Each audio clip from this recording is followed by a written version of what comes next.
صافي سي ربيع على بركة الله. Oui, c'est bon. Voilà, j'ai démarré l'enregistrement. Normalement, il était déjà, mais je l'ai repris encore une fois démarré. Donc, c'est bon. Je vais faire entrer quelques collègues et amis. Faire ça. OK, c'est bon. Bien. Alors, salam alaikum jami'an. Marhaba bikoum, sur cette session de formation. Donc, l'objectif de cette session de formation, c'est on va parler à la prise de parole orale, bien sûr, la prise de parole scientifique et comment on peut réussir une présentation orale, bien sûr, scientifique. Le problème اللي احنا جميعا كنعيشوه حنايا dans le domaine scientifique qu'on a l'habitude de voir, c'est qu'il n'est pas aussi évident de prendre la parole. Parfois, on peut avoir un travail qui est très, très bien fait, ce qui veut dire on a une très bonne qualification, expertise sur les résultats scientifiques, la démarche et tout. Mais une fois qu'on est devant le jury pour présenter sa thèse doctorale, une fois qu'on est dans un colloque scientifique pour essayer de démontrer une thèse ou bien montrer une démarche ou une approche scientifique, ben, on a du mal à vraiment communiquer et à transmettre. Ou à de la phrase, à plusieurs reprises, on a entendu plusieurs amis, des étudiants qui venaient nous voir et ils nous disent, ben voilà, sincèrement, je suis très convaincu de mon travail, mais je ne sais pas le présenter. Et donc, c'est suite à cette problématique, les Fnagna, pourquoi ne pas discuter avec vous, vous rencontrez la formation, et on va parler de cette prise de parole, comment on peut vraiment avoir un peu de maîtrise sur cette prise de parole. Comme il a été dit par Madame Soukaina et les collègues de l'association, cette formation, c'est vrai, elle ne va pas pouvoir nous donner les compétences nécessaires, parce que ce ne sont pas des compétences qu'on peut avoir en 2 heures. Mais ce qu'on est en train de faire, Inch'Allah, au niveau de notre association Masret, c'est 2 choses. D'une part, on va partager avec vous un contenu, on va partager avec vous des outils, on va attirer votre attention sur des choses qui sont les causes et aussi les éléments générateurs de cette problématique de prise de parole. Et aussi, on peut s'engager avec vous sur l'avenir, Inch'Allah, pour revenir avec d'autres formations et même, pourquoi pas, des programmes d'accompagnement si on arrive à le faire dans le cadre de notre association. Parce que l'objectif, c'est tout simplement toujours initier, bien sûr, une première chose qui est très importante maintenant, les radis qu'on a, par exemple, déjà réalisé des sujets importants et par la suite, comment ces sujets peuvent avoir un impact sur vous-même, vous en tant qu'étudiant, en tant que chercheur, en tant que doctorant, en tant que docteur dans vos présentations. Bien, alors sans plus tarder, qu'est-ce qu'on va voir en fin de la session? D'abord, on va parler principalement des choses qui sont en relation avec ma capacité à prendre la parole en public. Comment je peux parler en public, comment je peux présenter. Alors, quand on veut parler en public, quand on veut présenter, ben, il y a plein de choses. Il y a d'abord des compétences intrinsèques, ce qui veut dire que ce sont des compétences qui sont à l'intérieur de moi-même, c'est-à-dire des compétences relatives à ma propre personnalité, à mon propre vécu, à ma propre façon de voir, à ma propre façon de faire. Par la suite, il y a des compétences qu'on va dire des compétences cognitives. Quand on va dire des compétences cognitives, c'est comment moi, j'arrive à structurer ces connaissances. On va le voir par la suite, c'est qu'il y a 2 façons de construire et de constituer ces connaissances par rapport à soi-même, sa propre perception. La démarche scientifique, on a la perception, la représentation, la conception, la conceptualisation, il y a plein d'étapes. Et bien, faire de la démarche scientifique, tous les éléments scientifiques qu'on est en train d'acquérir, que ce soit à travers la bibliographie, que ce soit à travers la recherche, que ce soit à travers la confrontation avec d'autres pairs scientifiques, eh bien, ça nous ramène à comment on arrive à gérer ces informations et ces connaissances. Et là, c'est une compétence cognitive. La compétence relationnelle, c'est comment on arrive à entreprendre des relations avec les autres. Comment on arrive déjà à les mettre à l'aise, à se sentir bien, à pouvoir communiquer et interagir avec d'autres personnes de façon sereine et sans problème. Par la suite, c'est les compétences de communication, bien sûr, c'est très important. Quand on parle de compétences de communication, c'est comment je communique. Et comme vous savez, dans un mode de communication, il y a aussi l'élément commun, l'élément mis en relation. Alors, comment je communique, c'est comment j'arrive à transmettre un message. Il ne suffit pas d'avoir une bonne démarche théorique, de bons résultats de recherche pour par la suite, c'est bon, c'est OK, c'est acté, donc tout va marcher. Ben non, il va falloir communiquer vos résultats. Puis, il va arriver la compétence de présenter. On va parler aussi de comment on constitue un diaporama, des slides, comment on peut faire une bonne présentation, la compétence pour convaincre et la compétence pour pitcher. Bien. Alors, par rapport aux questions, Anna, je suggère, pour ne pas s'attarder, sauf s'il y a vraiment une incompréhension ou un problème technique, on peut s'arrêter. Mais sinon, je pense va un tout petit peu aller un petit peu vite, ce qui va nous permettre de vous laisser un peu de temps à la fin de cette séance pour discuter et pour voir les choses qui vont venir par la suite. D'accord? Est-ce que c'est OK pour tout le monde, pour notre sommaire, le plan de notre présentation? Le son, est-ce qu'il est bon? Une dernière confirmation, si vous permettez. Madame Soukaina, les collègues, Oui. c'est OK? Oui. OK. Très bien. Super. OK. Alors, commençons par une citation d'Il Sun Tzu. Pourquoi on a choisi cette citation? Parce que on a trouvé que vraiment, elle va refléter les éléments des Canadiens. Les éléments qui sont par rapport à nous et par rapport à un auditoire. Parce qu'il faut comprendre que quand on veut communiquer pour une thèse doctorale ou bien pour une présentation, eh bien, on est devant notre auditoire. C'est quoi notre auditoire? Alors, notre auditoire, c'est les personnes qui sont venues nous entendre. Parfois, c'est un membre de jury qui est là pour écouter votre thèse. Parfois, ce sont des personnes dans un colloque de plusieurs disciplines, etc. Alors, si tu ignores à la fois ton adversaire et toi-même, alors là, on dit que tu ne compteras pas les combats, mais que tu vas plutôt calculer les défaites. Pourquoi? Parce que vous avez une ignorance de votre adversaire et de vous-même. D'accord? Qu'est-ce qu'on veut dire par adversaire ici? Ce n'est pas dans le sens combat, mais dans le sens auditoire. Parce que quand vous êtes en présentation d'une thèse, comme vous le savez, devant votre auditoire, le plus important, c'est pouvoir, bien sûr, communiquer avec votre auditoire, lui décrire donc tous les éléments de votre thèse. Et donc, vous devez le connaître. D'abord, connaître son auditoire et se connaître soi-même. Alors, si tu te connais toi-même, tu as à peu près une moitié de chance, mais si tu arrives à connaître ton adversaire et toi-même, ben, tu as toutes les chances entre tes mains. Pourquoi on dit ça? Parce qu'en fin de compte, ce qui se passe, c'est que quand on est dans une présentation, il y a déjà le rapport à soi-même, c'est-à-dire vous avec vous-même. On a l'impression de se connaître. Et parfois, quand on une présentation, je suis là, je voudrais faire une présentation, un exposé, et je ressens des blocages en moi-même. Je n'arrive pas à communiquer. Je sens que les mots, je les perds, que les choses étaient organisées avant, mais maintenant, ben non, c'est plus organisé. Alors, qu'est-ce qu'il faut comprendre? Il faut comprendre que déjà mon esprit, il a une façon de faire. D'accord? Alors, il faut comprendre à partir de là, c'est quoi? Mon esprit, sa façon de capter l'information, elle est en quelque sorte sélective. Il y a des gens, on va dire qu'ils ont une sélection systémique par rapport à l'information, c'est-à-dire qu'ils préfèrent avoir de l'information réduite, voire concise, des informations pertinentes dont ils ont besoin, pas plus. Mais il y a d'autres personnes, et vous avez rencontré des FDNS de cette façon-là, mais quand ils sont dans une thèse doctorale, ils préparent leur recherche, eh bien non, ils ont besoin de tout. C'est-à-dire, il est dans sa recherche, vous lui dites, ben, tiens, il y a un autre article de recherche qui est sorti par rapport à ta thématique. Ah ben, tiens, je vais le lire. Ah, il y a un autre article, je pense qu'il est un peu proche, mais ce n'est pas vraiment ta thématique. Je le prends, je vais le lire. Pourquoi? Parce qu'on va dire que ce sont des personnes qui sont dans l'accumulation exhaustive de l'information. On ne va pas dire que ce profil ou bien l'autre profil, il est bon ou mauvais. Non. Tout mon intérêt par rapport à cette remarque que je suis en train de vous faire, c'est tout simplement que chaque personne, elle doit être capable de s'identifier. Est-ce que je fais partie de la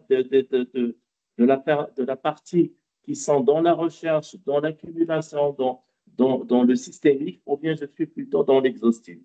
Pourquoi? Parce qu'affirmer une tendance, que ce soit synthétique ou analytique, ne signifie pas forcément qu'elle est maîtrisée, que l'une est mieux que l'autre. Mais tout simplement, c'est qu'il faut voir ça comme si, dans l'ordre des opérations intellectuelles, c'est une sorte de façon avec laquelle on analyse. OK? Alors, pourquoi on parle de l'analyse? Pourquoi? je parle de l'analyse de l'information. Parce que l'information que je vais intercepter, que je vais capter, que je vais analyser, eh bien, c'est à partir de cette information que je vais faire mes synthèses. Vos synthèses, en fin de compte, il faut le comprendre, ce n'est pas un simple travail, c'est presque un acte de communication. Pourquoi on dit une synthèse, c'est un acte de communication? Prenons un exemple simple. Vous êtes dans une problématique de recherche, vous êtes devant le cadre expérimental, vous avez fait des expériences, vous avez fait vos interprétations. Vous êtes en phase de synthèse. Une fois que vous êtes dans cette phase, vous êtes prêt à communiquer. C'est-à-dire, vous pouvez rencontrer quelqu'un, commencer à lui dire, ben tiens, suite à mes recherches, à mes travaux, voilà, j'ai découvert que voilà comment ça se fait dans ce protocole expérimental, ou bien si vous êtes dans une recherche de sociologie, voilà, à partir de l'échantillon des personnes que j'ai pris, j'ai découvert que voilà, il y a une certaine psychologie de foule, autre chose. Alors là, qu'est-ce qu'on va trouver? Votre synthèse, elle est déjà la première étape de la communication. C'est pourquoi il faut vraiment avoir, comme on va le dire ici, une synthèse maîtrisée doit être le résultat d'une analyse sérieuse. Alors, pour vous replacer le décor en entier, on a parlé de l'information, on a parlé d'un système d'analyse de l'information, et cette analyse de l'information, eh ben, c'est quelque chose qui va aboutir à la fin à quoi? À une synthèse. Et la synthèse, c'est la chose qu'on va présenter par la suite, qu'on va utiliser dans un cadre de présentation ou de communication. OK? Alors, on a notre synthèse. C'est super, très bien. Comment on va faire? Ben, on a besoin d'un plan. Alors, les conditions de départ disent quoi? Que pour concevoir un bon plan, c'est tout d'abord être parfaitement capable de déterminer l'approche la plus en accord avec son degré de connaissance et sa maîtrise du sujet. Rappelez-vous, les amis, ce que je suis en train de vous dire.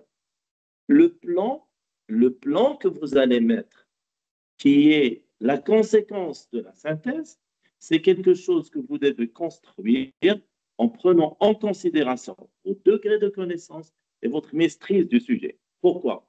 Parce que souvent, il y a des présentateurs, des amis, des collègues, quand ils vont pour présenter leur thèse doctorale, leur recherche ou bien leur avancement de travaux de recherche, ou bien ils s'engagent sur des choses sur mesure par rapport à leurs compétences, ou bien en dessous de leurs compétences. Et c'est ni l'un ni l'autre qui est bien. Ce qu'il faut, c'est qu'il faut avoir une bonne mesure, être conscient de son degré de connaissance et de sa maîtrise du sujet, et à partir de là, associer à cela l'investissement personnel par rapport au degré d'analyse. Le degré d'analyse dont on a parlé tout à l'heure, qui nécessite vraiment un raisonnement en profondeur pour pouvoir vraiment soutenir sa thèse. Pour simplifier les choses, on a parlé de 4 éléments. Connaissance, analyse, ce qui nous permettra d'avoir une synthèse. La synthèse, c'est ce qu'on va communiquer aux autres. Et une fois qu'on va le communiquer, on a besoin d'un plan pour le communiquer. Pour ce plan-là, je dois déjà être, comme je vous ai parlé tout à l'heure, ce sont des compétences intrinsèques, je dois déjà être capable d'identifier et de déterminer mon degré de connaissance et ma maîtrise du sujet. Élaborer un bon plan et une présentation scientifique, c'est avant tout une approche, bien sûr, qui doit être cohérente, compréhension, bien sûr, du sujet, etc. Et cela va impliquer aussi un cheminement intellectuel rigoureux. Quand on parle d'un cheminement intellectuel rigoureux, je ne vous apprends rien. Dans le cadre scientifique, ce sont des éléments qui vont aller vers la progression ou bien vers l'aboutissement de notre travail de recherche. C'est à travers les enjeux, la structure logique, comment ce message il va être à la fin pertinent par rapport à l'auditoire. Je vous prie de m'excuser 2 secondes, le temps d'accepter les personnes qui sont sur la salle d'attente.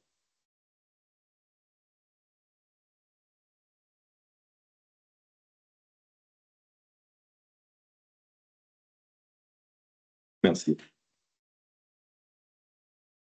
Alors,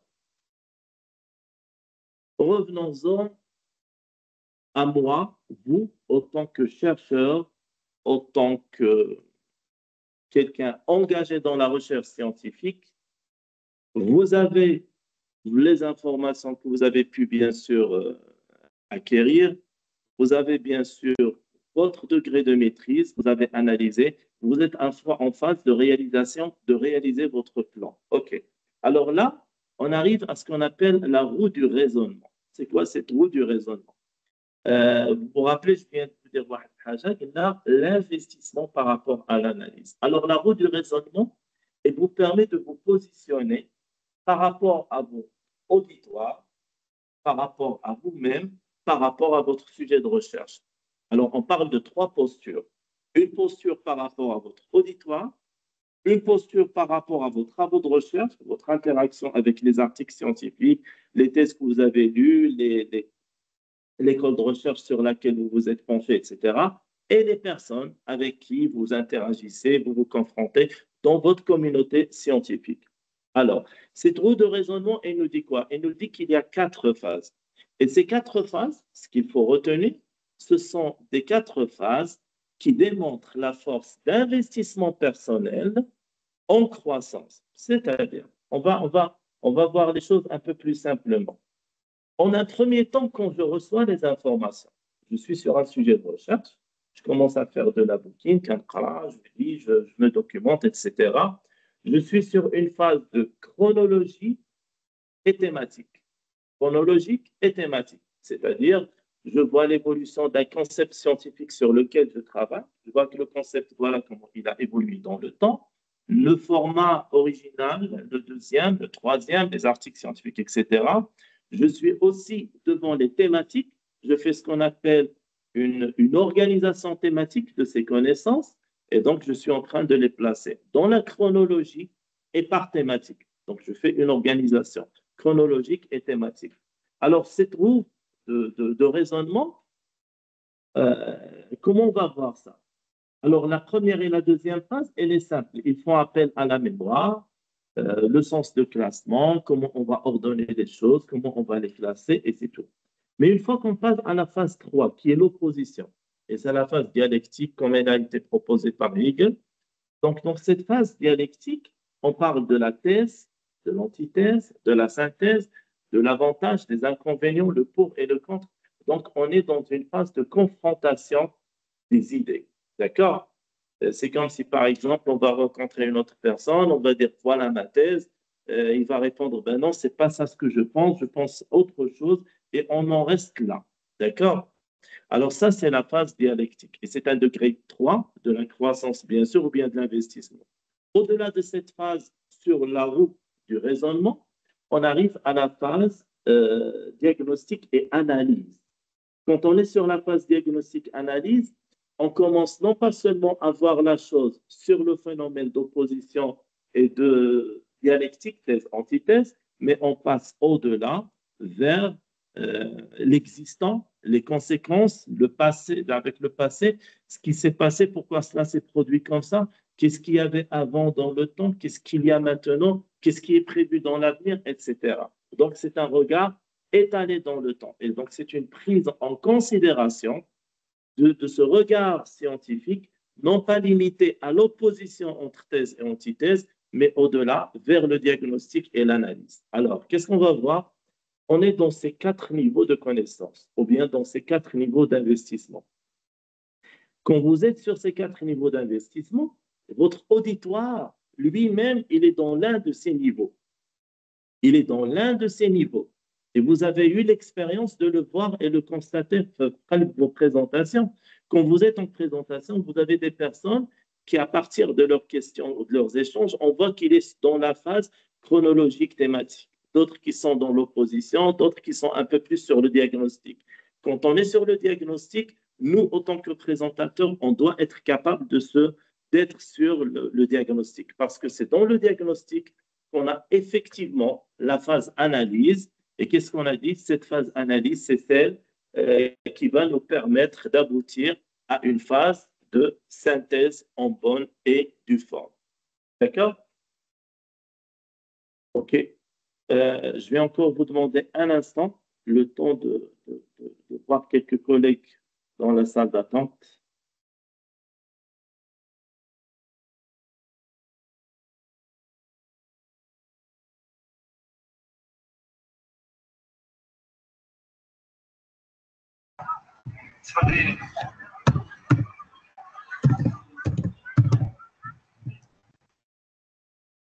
Très bien.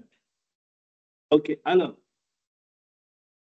euh, par rapport à votre acte de communication, ce que vous allez présenter, votre relation avec votre auditoire, il y a des règles à bien comprendre au début. C'est quoi?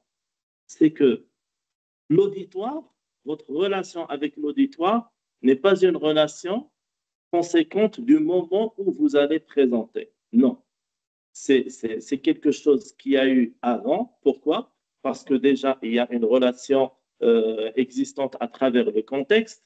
Ils ont reçu une invitation, vous allez présenter un sujet, ils ont déjà lu le résumé de votre présentation, ils savent à quoi ils s'attendent et donc ils sont déjà avec vous dans une relation. Donc votre auditoire, vous avez déjà une relation avec lui parce que déjà vous vous attendez à un auditoire spécifique, vous vous attendez à des personnes que vous allez voir, des catégories de personnes, et on va revenir sur les personnes qu'on va voir après par la suite pour essayer d'identifier un peu comment on peut convaincre un auditoire de notre présentation. Alors cette relation, elle s'est déjà établie avant que vous vous rencontrez ou que vous soyez dans la salle. Et puis, bien sûr, une fois que vous êtes dans la salle, ben, la relation, elle prend une dimension nouvelle, qui est une dimension qui va être construite dans le temps à travers ce que vous allez dire, les mots, à travers les regards que vous allez faire, à travers les gestes que vous allez faire, à travers la posture avec laquelle vous allez être positionné et comment chacun, que ce soit vous ou bien votre auditoire, il va s'approprier le lieu ou bien il va s'approprier ou s'imprégner bien l'environnement où est-ce qu'il est à ce moment-là. Et enfin, cette relation n'est pas fermée ici. Pourquoi? Parce que là vient le troisième élément, c'est celui qu'on vient de voir juste un instant, la dernière partie qui est la synthèse, où on a parlé de la confrontation des idées, mais au-delà aussi comment on va faire avec l'analyse, c'est le résultat de vos échanges. C'est-à-dire, une fois que vous allez être en position de présentation avec votre auditoire, il va y avoir des échanges. Comment vous allez gérer ces échanges? Parfois, on nous pose une question et ça nous frustre. On est bloqué. Parfois, on nous pose une question et on se dit, ben, je ne sais pas quoi répondre, je ne m'attendais pas à ça. Et au fur et à mesure, on est en train de développer des choses, des mécanismes de défense. Parfois, ce sont des mécanismes inconscients. On peut commencer à rougir, on peut commencer à transpirer, le cœur il commence à battre. On ne sait pas comment gérer ces émotions-là. Et parfois, c'est les mécanismes de défense parfois agressifs. On a vu des personnes qui, quand ils sont confrontés à un auditoire, qui lui posent des questions, il le martèle avec des questions fortes. À un certain moment, il commence à devenir agressif. Ben, c'est ça, moi, c'est ça ma recherche, c'est ça ce que j'ai trouvé comme résultat. J'ai été tout seul, on m'a pas bien encadré, etc. Et tout ça, ce sont des choses qu'il faut gérer. Et là, j'attire votre attention sur ce qu'on appelle la gestion des émotions, ou bien l'intelligence émotionnelle, et qui est aujourd'hui calculée effectivement par des quotients émotionnels. Et il faut savoir gérer ces émotions par rapport à la situation qu'on est en train de vivre. Alors, pour dire tout simplement que votre relation avec votre auditoire, c'est une relation qui s'est établie avant la rencontre, pendant la rencontre et même après, à travers les idées, les échanges que vous avez eus, les prises de position, avis ou bien jugements que chacun va avoir par rapport à l'autre. D'accord? Bien. Alors, maintenant, on a parlé de nous-mêmes. On a parlé de ce qu'on va dire des compétences intrinsèques. Et soyez tranquilles, on va revenir vers la fin de notre présentation pour voir des outils pratiques qui peuvent vous être utiles par rapport à une présentation. On va parler un peu de communication, de pitch, on va parler aussi de techniques pour convaincre, etc. Mais maintenant, on va prendre connaissance de cet auditoire qui est devant moi. D'accord? Alors, la phase de préparation, bien sûr, elle passe principalement par une démarche de qualification de la cible, des personnes qui vont être devant moi. Déjà, je dois connaître mon auditoire. C'est qui? C'est des profs universitaires, c'est des étudiants. Ces profs universitaires, est-ce qu'ils sont de ma même discipline, bien une autre discipline? Est-ce qu'il y a parmi eux des profs universitaires ou bien des chercheurs qui ont déjà travaillé sur ma problématique de recherche, ce qui veut dire qu'ils ont un degré de connaissance assez élevé par rapport à ma problématique. Donc, tout ça, ce sont des questions que je dois me poser. Et je me dis, à quel auditoire je m'adresse? La deuxième question, qu'est-ce que cet auditoire il est en train d'attendre de moi? Qu'est-ce qu'il attend de moi? Parce que votre auditoire, c'est lui qui va qualifier votre travail à la fin. Et la dernière question, comment je pourrais avoir un impact? Quel effet je voudrais créer sur cet auditoire? Je dois me poser ces questions avant d'entamer ma présentation.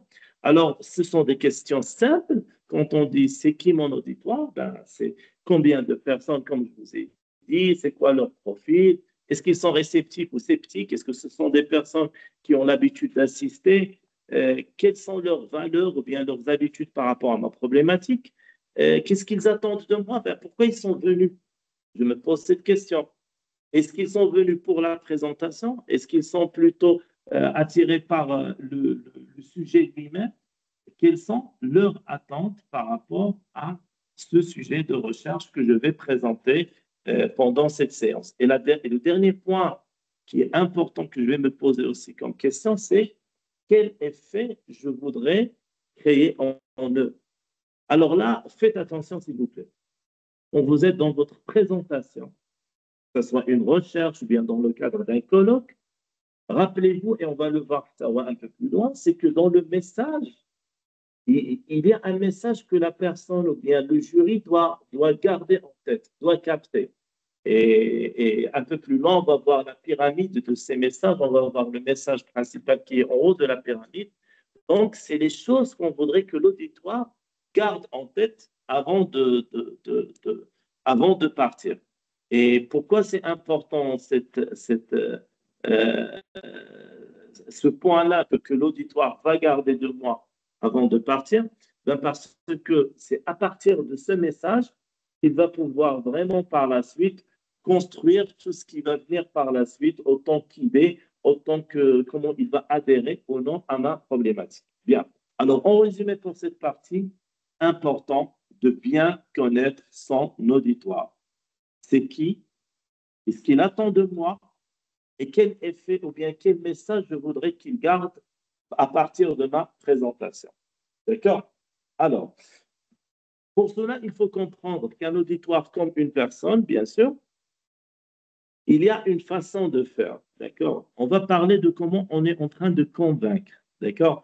Je vais vous citer à peu près 6 mécanismes qui permettent de convaincre, mais sans trop tarder sur ces mécanismes, d'accord?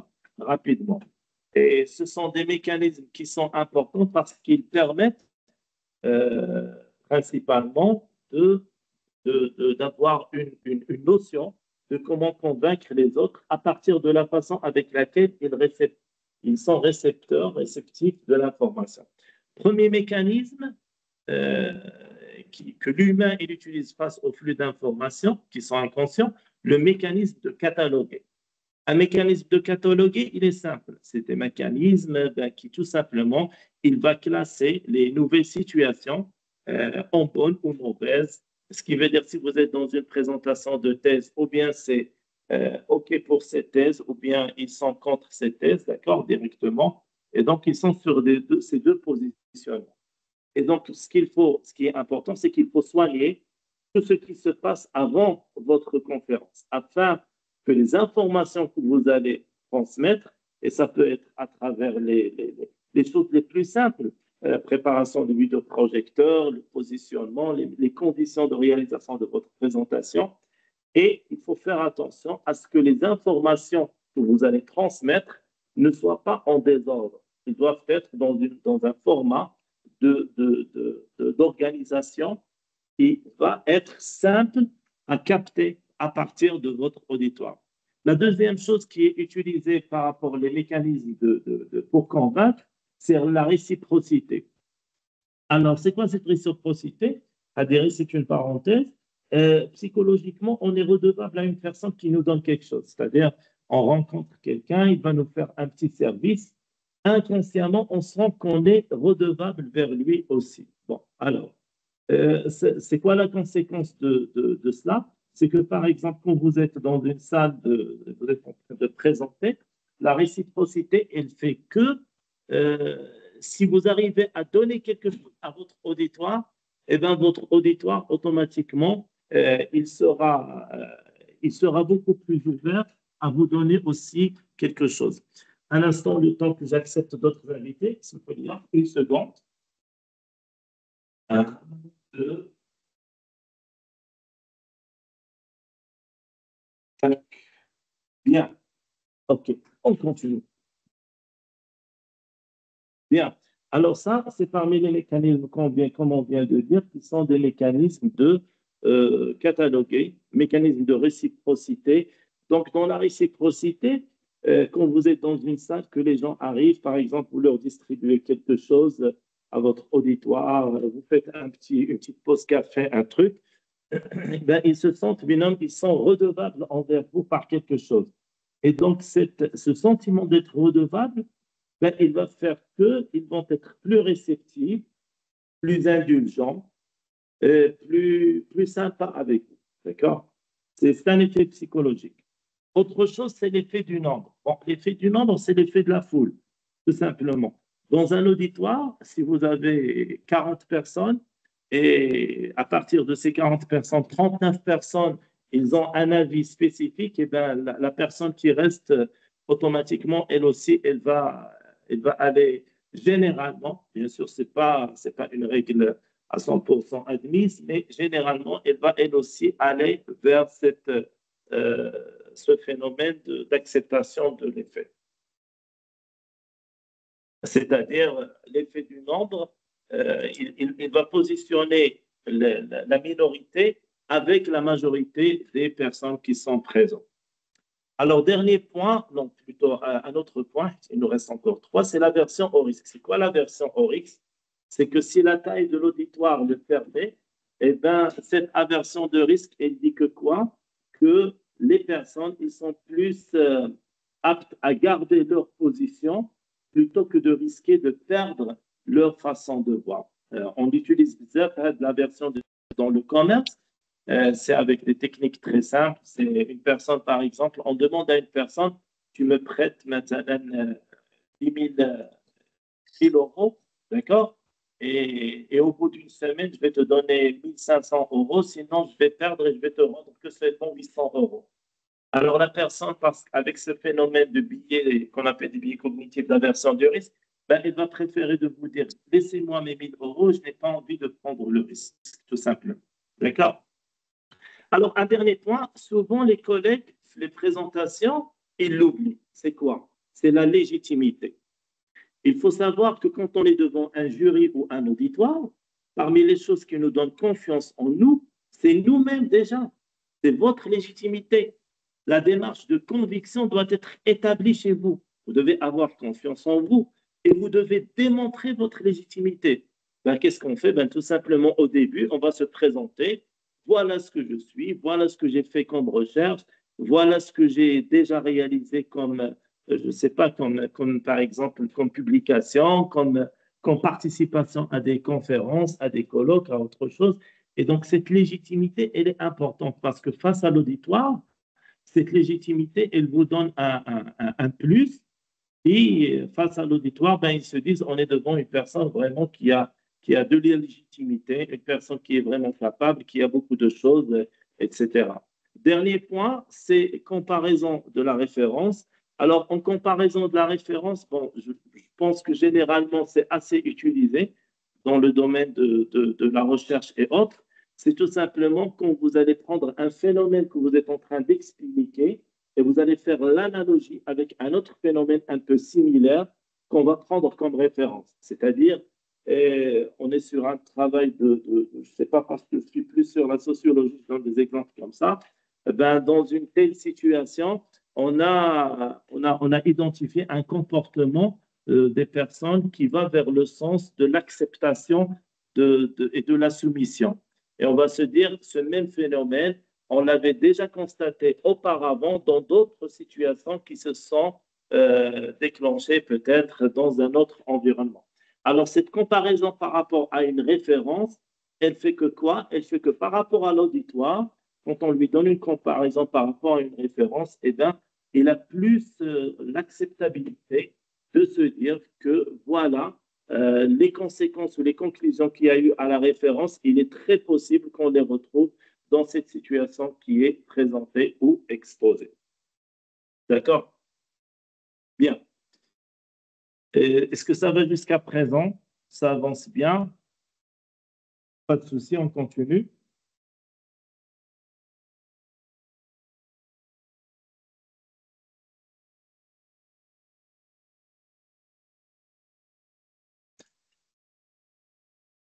OK, merci. Oui, Très bien. c'est bien, on continue. Merci. Très bien. Alors, on va voir autre chose. Euh, je vous rappelle un petit aperçu de tout ce qu'on a vu d'abord jusqu'à présent. On a parlé un peu des concepts, des connaissances, leur organisation, la façon avec laquelle on pourrait les analyser. On a vu les 4 niveaux, si vous vous rappelez, jusqu'à le niveau de la dialectique et le niveau de la synthèse. Et puis, on est passé à l'auditoire pour essayer de voir cet auditoire, comment on peut exploiter ces différents éléments qu'on a partagés et comment on peut vraiment convaincre un auditoire. D'accord? Alors maintenant, on va pousser la chose un peu plus loin. Jusqu'où? On va parler de ce qu'on appelle la sociodynamique. Alors, la sociodynamique, ben, c'est une branche de la praxéologie. C'est quoi la praxéologie? C'est tout simplement une discipline qui elle s'intéresse beaucoup à l'action, à la pratique, etc. Et dans son sens le plus général, la sociodynamique, eh ben, elle se consacre à l'analyse des mouvements des groupes humains. Dans notre cas, on va poser notre contexte. C'est quoi? C'est que nous sommes dans un contexte scientifique, présentation d'une thèse, et à partir de cette présentation de thèse, on est en train de participer, de défendre notre thèse. OK? Tout simplement. Alors, lorsque le sujet abordé il est sensible, qu'est-ce qu'on a découvert comme phénomène qui surgit? Un sujet tel que des conflits sociaux, de la politique, ce n'est pas la rémunération pour d'autres organisations, mais par rapport à nous, quand c'est un sujet qui nous tient à cœur, une sorte de thématique ou de problématique qu'on est en train de défendre. OK? Alors, qu'est-ce qu'on trouve? On trouve 2 cas de figure. Ou bien vous avez devant vous des personnes qui vont dans le même sens de votre thèse. On va voir ça l'axe de la synergie. Ou bien vous avez des personnes qui vont faire plutôt le cas opposé par rapport à ce que vous dites, et on est sur plutôt des antagonistes. D'accord? On est sur l'axe antagoniste. Bien. Alors, qu'est-ce qu'on découvre? On découvre 7 profils assez distincts par rapport à la courbe qui vous est présentée sur le diapo. D'accord? Alors, bon, il y a ceux qui sont sur l'axe, on va les voir à la fin. Ceux qui sont sur l'axe diagonal, d'accord? Mais on va voir plutôt les autres. Quand une personne, vous êtes dans votre thèse et elle est à 100% à fond avec vous, ben on va dire que c'est une personne engagée avec nous, d'accord? Parce qu'elle est vraiment, par rapport à ma thèse, très OK, très engagée et elle croit au travail et tout ça. Mais parfois, on trouve dans le cas inverse, une personne carrément opposée dans la limite, comme vous voyez sur l'axe, -3, -4. D'accord? Donc, ça veut dire que c'est une personne carrément dans l'axe d'antagonisme, elle est assez poussée. OK? Là encore, on trouve 2 profils. C'est qui? Alors, le premier profil, c'est un profil qui est engagé, mais en même temps, un petit peu, il va tirer vers l'antagonisme, non pas par opposition, mais par réflexion. Et là, on va dire que nous sommes devant un profil constructif. D'accord? Et là, c'est un profil constructif. Et quand on est dans sa présentation de sujet ou de thèse, ce genre de profil, c'est un profil qui peut même nous aider à construire notre réflexion, à vraiment l'approfondir, etc. D'accord? Tandis qu'il y a un autre profil sur la phase opposée, si on veut dire antagoniste, il est plutôt, au lieu simplement d'être opposé, mais plutôt il va prendre de l'écart. C'est-à-dire il s'oppose, il n'est pas d'accord, mais il préfère rester dans son coin, etc. On va dire nous sommes sur l'individualisme. Et entre ces deux, ces deux antagonistes et synergie, ce que je vous ai dit tout à l'heure, sur l'axe qui est diagonal, ben, on va trouver sur la première position une personne qu'on va dire, elle n'a ni vraiment de la synergie, ni vraiment elle s'oppose à mon travail. On va avoir un profil assez passif. D'accord? Par la suite, quand on va un petit peu euh, élever le degré, ben cette personne, elle reste sur son axe, elle n'est ni sur la synergie, ni sur l'antagonisme, elle s'approfondit dans sa réflexion et elle est vraiment hésitante. Elle ne sait pas trancher vers quel sens par rapport à notre thèse. Et une fois que ça se pose, ben on va trouver un profil qu'on va appeler déchiré, parce que vraiment, c'est un profil qui n'arrive pas à trancher. Il est vraiment trop difficile pour lui pour être par rapport, prendre position par rapport au sujet. D'accord? Et là, on peut vous donner un exemple simple sur cette dynamique, un exemple très, très simplifié. Par exemple, on va prendre quelqu'un, alors, on va dire que voilà, il fait chaud, d'accord? Il fait chaud. Bien. Alors, une première personne, elle va dire oui. Une autre, elle va dire non. Bon, on est sur le plus 1. C'est ce qu'on a dit, une personne qui est vraiment passive. Il fait chaud, oui, il fait chaud.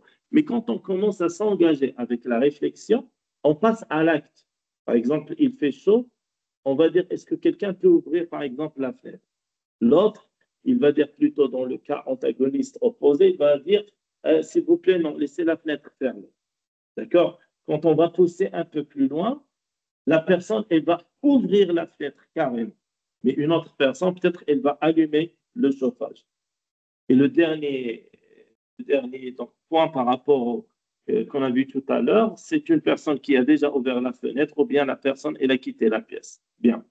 C'est un peu ironique, d'accord, ludique comme exemple, mais dans une approche pédagogique, qu'est-ce que je veux vous montrer à travers cet exemple?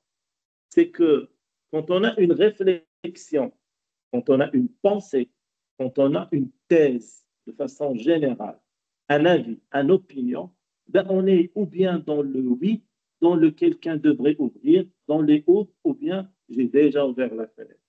Votre implication par rapport à votre sujet, ben, il est déjà perceptible par votre auditoire. Votre auditoire, quand vous allez commencer à interagir, si vous rappelez, on a dit tout à l'heure que la vie de la relation avec mon auditoire, elle a commencé avant notre rencontre, pendant notre rencontre et après notre rencontre. Et là, ça inclut toujours, on revient à cette même question, votre degré d'implication, d'analyse, ce qui va vous permettre vraiment de construire une vraie thèse. Si on reste dans le passif, si on reste dans le niveau 2-3, on ne peut pas vraiment aboutir à une synthèse qui va être en bonne et due forme. Et c'est quoi la problématique de ne pas avoir vraiment une synthèse? Ben, c'est tout simplement, comme on l'a dit tout à l'heure, la synthèse, c'est la première porte pour l'acte de communication de nos travaux. Alors, nos travaux de recherche, en toute simplicité, c'est quelque chose qui nécessite bien sûr un investissement. Et comme on a dit tout à l'heure, la maîtrise des connaissances et la maîtrise du sujet, et bien sûr une implication personnelle pour pouvoir vraiment interagir avec ces connaissances et tout ça, et vraiment par la suite aboutir à un degré qui va nous permettre de communiquer et présenter notre travail. Bien. Passons à des choses un peu plus concrètes. D'accord? Quand vous voulez présenter votre travail, d'accord? Le fil conducteur, ce n'est pas rien qu'un fil conducteur. C'est votre chemin de fer. C'est votre trajectoire. C'est votre ligne conductrice. C'est les guidelines, comme on dit. C'est quelque chose qu'on ne peut pas toucher et qui doit être là. D'accord? Pour construire un enchaînement ordonné de votre présentation, de vos diapos de façon générale, il est très important d'avoir un plan qui contient les messages clés que vont porter vos diapos, c'est-à-dire en quelque sorte leur titre. Normalement, on doit les retrouver sur les titres. Le message clé, si vous vous rappelez, c'est ce que je vous ai dit tout à l'heure, c'est que, si vous vous rappelez de l'auditoire, on a dit, c'est qui mon auditoire, qu'est-ce qu'il attend de moi, mon auditoire, et quel est le message que je voudrais que mon auditoire, avant de partir, il va le garder. D'accord? On a positionné les 5 éléments. D'accord? Alors, mon auditoire qui est là, eh bien, il y a un message clé, un message central que je voudrais que mon auditoire va garder une fois qu'il va partir. Alors, ma pyramide de messages, si on veut dire les choses comme ça, on a 3 types. On a le message central qui est au haut de la pyramide. Il doit être porté par tout le mécanisme. C'est quoi ce mécanisme? C'est le mécanisme organisation thématique relationnelle, organisation chrono et logique. Ça veut dire que ça doit être, bien sûr, organisé dans le temps et organisé de façon raisonnable et logique. Les 3 règles qui structurent la construction de ma pyramide, c'est une idée doit d'abord être la synthèse, on revient toujours sur cette question de synthèse, une idée elle doit être la synthèse des idées des niveaux inférieurs qui ont permis de la construire. Et les idées qui sous-tendent, bien sûr, l'idée, ils doivent être de même nature, c'est-à-dire qu'on travaille dans une même approche par rapport à une même discipline. Et les idées qui sous-tendent les idées doivent être, comme on a dit, chronologiques, dans un ordre présenté qui est logique. D'accord? Alors, à partir de là, quand on a notre message, quand on a ce message central, le plan qu'on va construire, généralement, il y a 2 types de plans. D'accord? On a ce qu'on appelle un plan déductif ou bien un plan inductif, comme vous le savez. Le plan déductif, c'est quoi? Eh bien, dans notre démarche scientifique, le plan déductif, il pose le problématique. Il commence parfois par le détailler avec des arguments, puis donc la méthode classique de raisonnement comme on a au niveau de la science, et donc il va permettre à l'auditoire de nous accompagner jusqu'à la fin pour trouver quelle est la solution à laquelle on a abouti. Alors, les combinaisons basées sur l'assemblage et la succession de ces conclusions, on va avoir des faits, commentaires, conclusions, des faits, commentaires, faits. Bon, l'essentiel, c'est toute une combinaison que vous avez et qu'on a l'habitude de faire dans le domaine scientifique.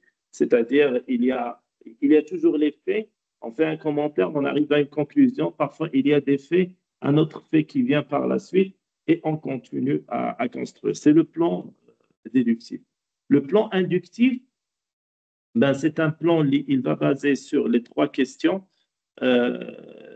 C'est d'abord une idée qui est affirmée depuis le début, d'accord? On a l'idée déjà depuis le début.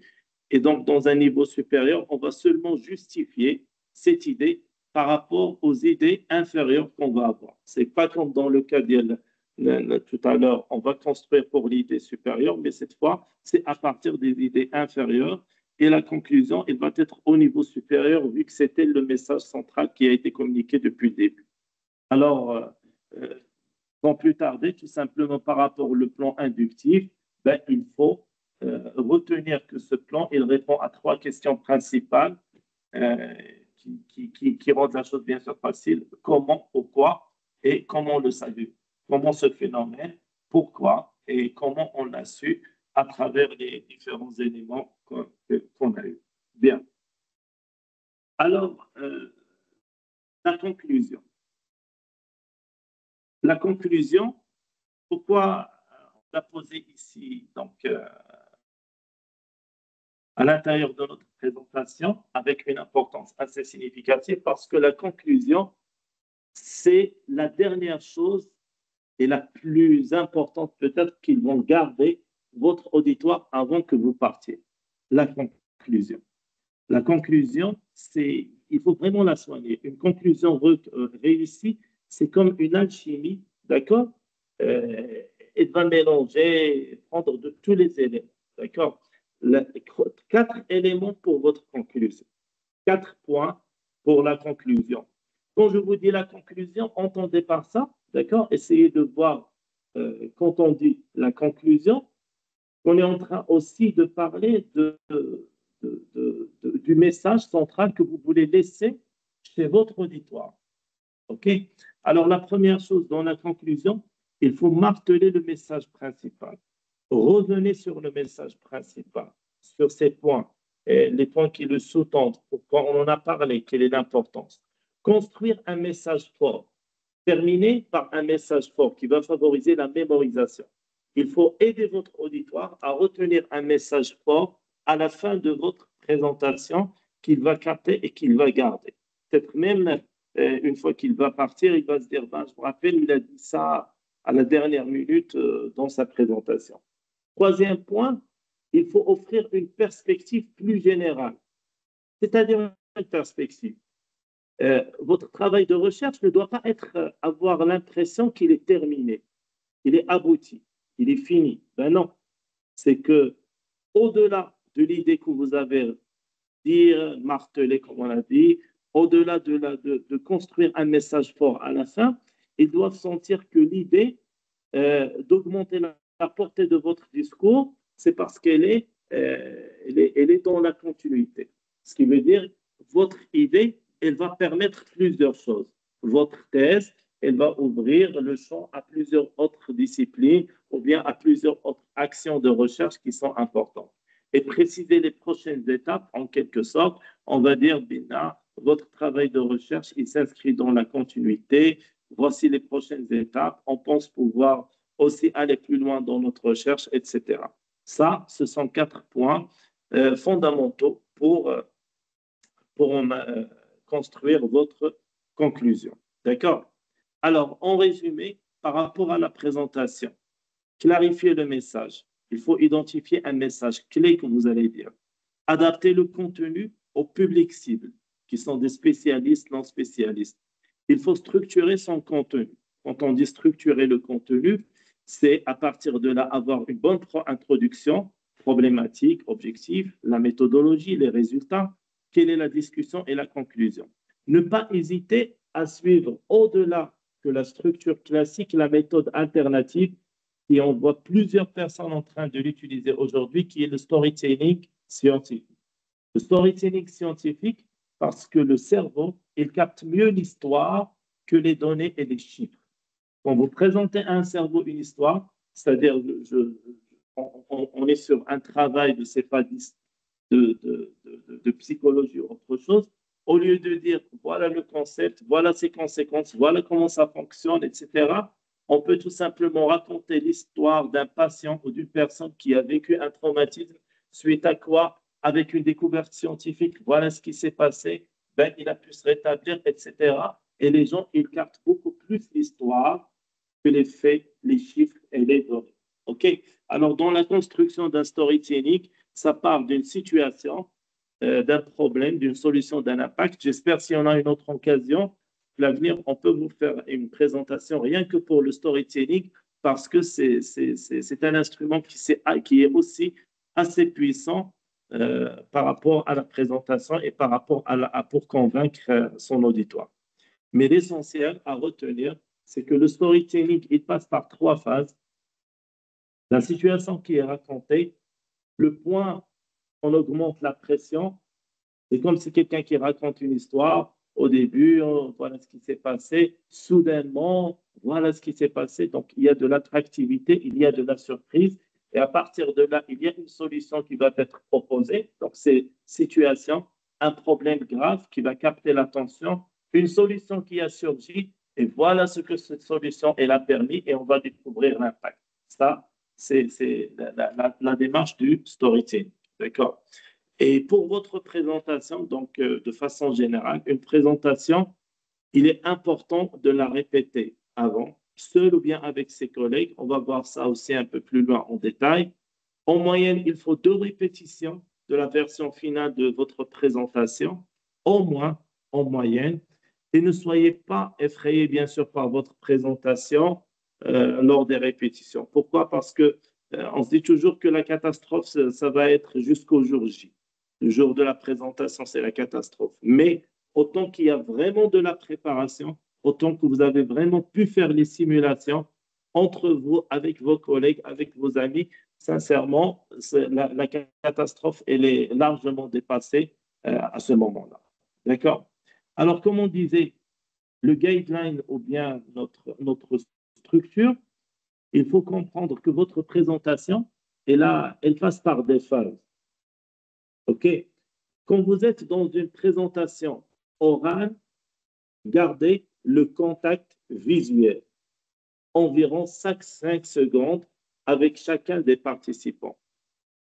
Il y a quelque chose que généralement, on a remarqué que beaucoup de personnes, ils vont faire. Quand ils sont dans une présentation devant un auditoire, si dans l'auditoire, il y a votre ami, un parent, un proche, quelqu'un que vous connaissez, vous n'allez pas arrêter de le regarder beaucoup plus que les autres. C'est un effet psychologique très connu, très simple. C'est quoi? C'est tout simplement votre point de repère, votre point de confiance dans la salle. D'accord?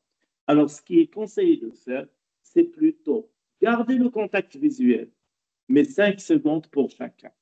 Essayez de regarder les gens et ne pas regarder dans les yeux. Quand on regarde les gens, on regarde généralement vers ce qu'ils appellent les artistes, un point fictif qui est derrière la tête. C'est comme si vous imaginez au milieu de la tête de votre personne que vous êtes en train de regarder, il y a un point, mais qui est caché derrière sa tête. D'accord? Et c'est le point que vous allez regarder quand vous regardez une personne. On ne regarde pas la personne dans ses yeux, on ne regarde pas son visage de façon, on le dévisage, non, pas du tout. On regarde vers la direction de la personne sans vraiment regarder la personne avec attention et en la dévisageant. Alors, comment on regarde? Bien, tout simplement, un contact visuel de 5 secondes, à peu près, avec chaque participant. L'idée, c'est quoi? C'est qu'à la fin de votre présentation, qu'est-ce qui va se faire? Un phénomène va survenir. C'est que chacun d'entre eux, il aura l'impression que vous étiez en train de lui parler à lui. Ce qui veut dire, ces 5 secondes, si vous arrivez à les faire pour votre auditoire, ben sachez que votre auditoire, il aura la sensation que chacun d'entre eux que vous avez regardé, c'est comme si vous vous étiez adressé à lui, principalement ou bien exclusivement. Bien. Deuxième chose, parlez lentement et calmement. S'il vous plaît, j'insiste sur calmement. Lentement, ça va dépendre aussi de votre état d'esprit, etc. Mais il ne faut pas mâcher les mots, ce qui veut dire on parle rapidement, et il ne faut pas parler avec nonchalance. Voilà notre prénom. Il faut parler lentement de façon que ça soit audible, réceptif par les personnes et qu'ils arrivent à capter ce que vous êtes en train de dire.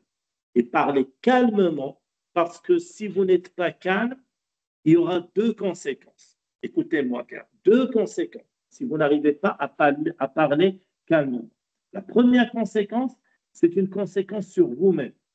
Vous allez déséquilibrer votre système respiratoire, vous allez être entraîné dans une montée en stress et vous allez vraiment perdre le contrôle de votre fil conducteur qu'on a appelé tout à l'heure votre chemin de fer. Vous allez vraiment tout tourbillonner. La deuxième chose, c'est que quand vous ne parlez pas calmement, les autres personnes, votre auditoire, ben, ils le voient, ils le captent. Ils le voient, ils le captent, mais ce qui est vraiment plus difficile, c'est qu'il va le ressentir. Et quand vous avez un auditoire qui va ressentir que vous n'êtes pas calme, et bien automatiquement, ou bien lui aussi, il va être dans un état émotionnel mal à l'aise, ou bien tout simplement, il va vous regarder avec moins de légitimité. Vous vous rappelez tout à l'heure, on a parlé que parmi les éléments qui permettent de convaincre un auditoire, c'était la légitimité. Et bien, quand vous n'allez pas être calme, il va se dire que vous ne maîtrisez pas votre sujet, que vous avez un problème, qu'il y a quelque chose. OK? Alors, rappelez-vous cette règle d'or, s'il vous plaît. Parlez lentement, parlez calmement. Vous avez le temps. Posez votre voix comme si vous êtes en train de parler à 50 ou bien 100 personnes dans la salle. Ce qui veut dire, laissez-vous aller. Il ne s'agit pas de crier, mais tout simplement parler avec une voix assez distincte. Gardez un œil sur votre montre parce que vous avez un timing et il est important que vous le respectiez. D'accord? Et vous pouvez même, ce qu'on dit, nommer un gardien du temps, quelqu'un dans la salle à qui vous allez demander de vous faire signe quand il ne va y avoir que 15 minutes, que 10 minutes, que 5 minutes qui restent, qui va vous être très utile pour votre présentation. Bien. Quoi d'autre? Moins vous en direz lors de votre présentation, plus votre auditoire s'en souviendra. D'accord? quand vous allez prendre un auditoire et vous allez le bombarder d'informations, il a une capacité de réception, il a une capacité de mémorisation. Votre auditoire, il a une capacité de compréhension. Donc, quand vous allez lui parler et lui transférer des informations qui dépassent sa vitesse de capter, qui dépassent sa vitesse de classer, catégoriser, on a vu ça tout à l'heure, qui dépasse sa vitesse de compréhension, eh ben, il va se sentir très, très mal à l'aise. Il va commencer à souffrir. Il va attendre à quel moment vous allez terminer parce qu'il voudrait partir. D'accord? Alors, ça ne sert à rien. Choisissez les choses les plus importantes que vous voulez présenter. Choisissez les informations les plus pertinentes. Résumez, synthétisez. D'accord? Laissez-vous le temps après, lors des discussions et des échanges. Moins vous direz, comme on a dit, plus votre auditoire se souviendra de ce que vous avez dit. N'ayez donc pas peur d'être très synthétique, c'est-à-dire c'est très résumé, le temps il est réservé, voilà, tata. Ben non, vous avez un temps qui est alloué les questions, et bien si les gens ils peuvent, on a vu des auditoires où les questions ils ont pris 1 heure et demie, beaucoup plus que la présentation elle-même. C'est pas grave, ça va vous laisser le temps de réfléchir, de souffler, de maîtriser votre trac et plein d'autres choses. D'accord? Sachez une règle d'or, je vous l'ai mis en bas à droite, démontrer de l'enthousiasme et de l'engagement. Je voudrais bien que vous captiez le sens de ces mots-là. Démontrer l'enthousiasme, ça veut dire que je suis en train de présenter et que je suis enthousiaste. Ça me fait plaisir de présenter. Je me sens bien une fois que je commence à présenter. Et aussi, il faut démontrer de l'engagement. Quand on dit démontrer de l'engagement, c'est-à-dire que je vais démontrer que ce sujet, il me tient à cœur, que je le maîtrise, que je maîtrise ce que je suis en train de dire et que je suis engagé dans ma problématique, dans ma synthèse, dans mes questionnements, dans mes hypothèses, dans mon expérimentation, dans mon protocole, dans tout. Je démontre que je suis engagé et je démontre que je suis enthousiaste. Les gens, quand ils vont capter votre engagement et votre enthousiasme, ben, c'est quelque chose qui va être important pour vous-même. Alors, pour concevoir vos transparents, rappelez-vous, s'il vous plaît, les supports visuels, ils aident l'auditoire à comprendre, à mémoriser ce que vous dites, mais ils ne doivent jamais remplacer ou dominer votre présentation. Les personnes qui commencent à faire des présentations, ils commencent à lire leur présentation. Et ils doivent attendre d'avoir fini la lecture de tout le diapo pour passer au diapo suivant et recommencer à lire. Lire tout le diapo, puis fini, puis on recommence le prochain diapo et ainsi de suite. Eh bien non, les gens ne sont pas là pour votre diapo. Ils peuvent le télécharger, ils peuvent le voir. Le support visuel, il est là pour aider l'auditoire à comprendre, à mémoriser. Il va voir un mot intéressant, il va le capter, il va l'écrire, il va voir quelque chose, ça va lui permettre de poser des questions par la suite. Mais ça ne va pas remplacer le présentateur qui est vous-même. D'accord? Alors ne donnez pas à votre présentation plus que son importance. En un mot, votre présentation, c'est un guideline, il vous guide. Il vous permet quoi? D'avoir des mots-clés, de vous repositionner, de savoir à quelle étape vous êtes par rapport à votre pitch ou à votre présentation. Mais ce n'est pas la présentation, c'est vous qui présentez. Le support, il est là que pour vous aider et pour orienter et guider votre auditoire. D'accord? Alors, dans cette présentation, dans cette fameuse présentation, dans un diapo, vous le savez toujours, on a 3 zones. Il y a la zone qui est réservée pour le titre. Ça va introduire, ça nous donne une idée du contenu de ce diapo qu'on est en train de voir. Il y a le corps qui contient le message principal, qui peut être un schéma, un texte, un tableau, un truc, d'accord?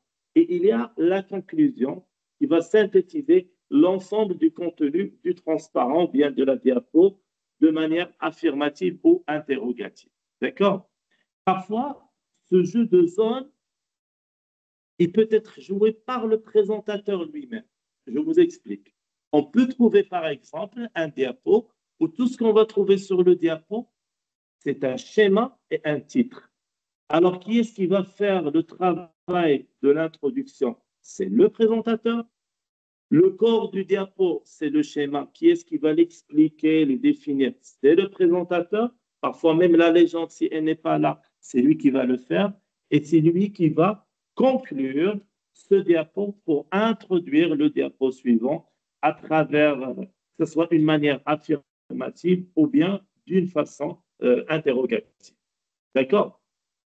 Alors, quelque chose, les 15 c'est beau faire, où on trouve un peu de la nuance. Le message et l'idée. Alors, l'idée n'est pas un message. Lors de la conception de votre support, souvent on véhicule des messages. On ne doit pas véhiculer des idées. La différence entre un message et une idée, c'est quelque chose, les radins, on peut dire que c'est quelque chose de volatile, quelque chose qui n'est pas vraiment construite, établie, stable, mais c'est plutôt quelque chose qui va nous permettre d'aboutir au message. C'est une idée. Un message, ben, c'est carrément une phrase complète qui donne une information qu'on va pouvoir capter, comprendre et pourquoi pas même peut-être exploiter. Et par cette phrase complète, c'est le truc grammatical classique, à savoir un verbe, un complément, un sujet, etc. Alors, toutes les pages de votre présentation, ils doivent se conformer à cette règle, spécialement les ondes de titre et de conclusion. Il faut avoir beaucoup plus des messages et non pas des idées qui sont ouvertes ou bien qui ne sont pas vraiment claires ou qui aboutissent à quelque chose. Alors, dans cette même idée, dans cette même approche, on continue, l'appréciation de votre travail. Ce qui est dommage, parfois on passe beaucoup de temps à préparer un travail et il va se jouer sur cet instant de présentation qui est assez court. Et à partir de là, il faut vraiment sélectionner les idées forces et qui sont en vérité des messages que nous souhaitons que l'auditoire capte et garde. Il faut séduire et convaincre. Considérez bien sûr une présentation comme une prestation. C'est comme si vous faites un service. C'est comme si vous allez, en quelque sorte, être à l'écoute de votre auditoire par rapport à son besoin, à ses attentes, et attacher toute l'importance et l'argumentation pour valoriser le travail. Pour revenir à cette question d'idées et de messages, généralement, les idées, ils deviennent, comme on a dit tout à l'heure, des messages lorsqu'elles sont synthétisées. Du même coup, elles sont davantage mémorisables parce que quelque chose qu'on a synthétisé, elle est simplifiée, concise, claire et facilement mémorisable. Et une idée, c'est une phrase complète qui donne une nouvelle information. D'accord? Alors, c'est tout simplement pour conclure sur cette partie, le cheminement entre idée, message et aboutir à l'information. Rappelez-vous, ne donnez pas dans vos diapos ou bien dans ce que vous allez dire à votre auditoire des idées, parce que ce n'est pas très clair. Il faut les cadrer, les institutionnaliser en quelque sorte, les mettre dans une phrase conforme par rapport à votre approche scientifique. Alors, au-delà de l'idée, le message, et au-delà du message, l'information que va capter votre auditoire et que vous allez lui transmettre. D'accord? Alors, on ne va pas s'attarder sur ça beaucoup, d'accord? C'est une approche qui démontre deux types de phases par rapport à la restitution des résultats qu'on va présenter, que ce soit sous forme de conclusion ou bien de message ou bien qu'on vient de dire d'une information.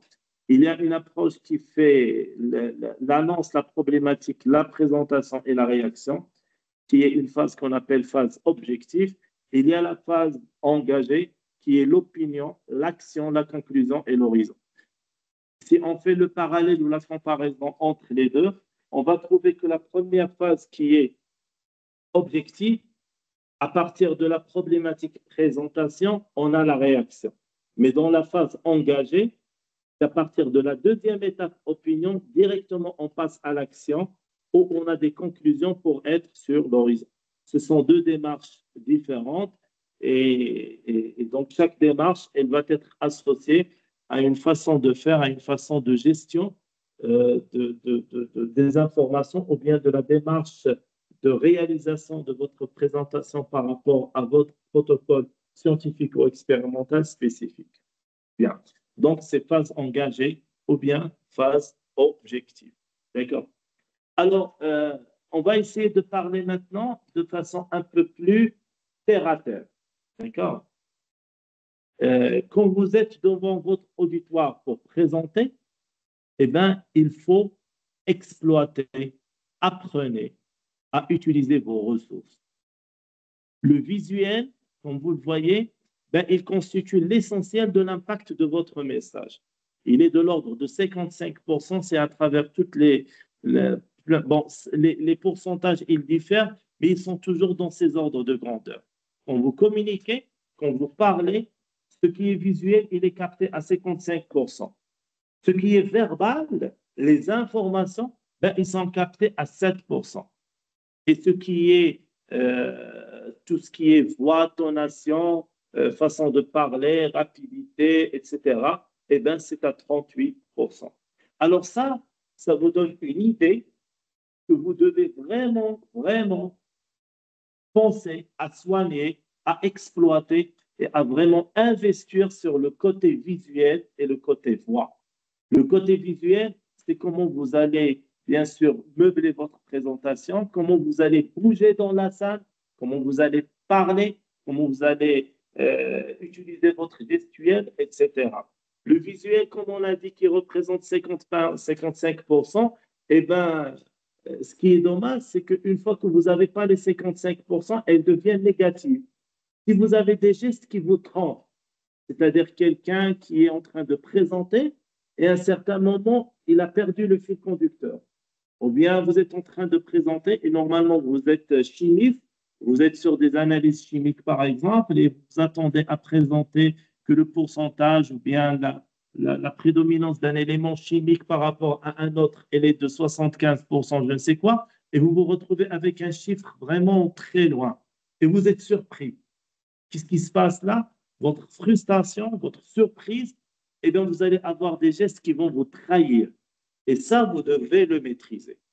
Il faut exploiter votre gestuel de façon à ce qu'il soit un atout plutôt à ce qu'il soit un défaut. D'accord?